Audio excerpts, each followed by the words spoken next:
శ్రీశైలం దొర్నాల ఘాట్ రోడ్డులో పెను ప్రమాదం తప్పింది. యాత్రికుల బస్సు బ్రేక్ ఫెయిల్ కావడంతో గుట్టను ఢీకొట్టడంతో 20 మందికి గాయాలైనవి.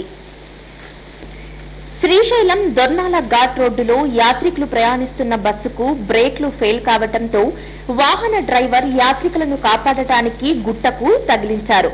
దీంతో 20 మందికి ప్రయాణికులకు గాయాలైనవి.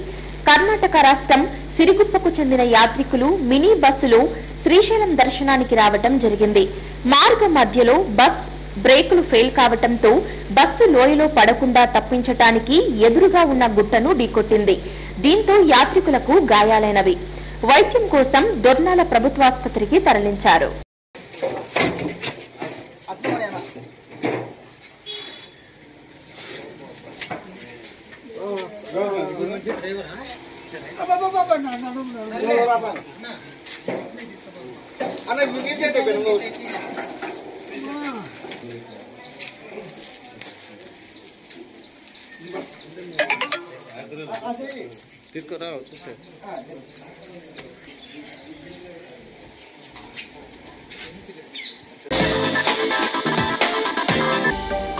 హలో అండి, నేను మీకు Rakshitha. Please to subscribe Nandyal communications.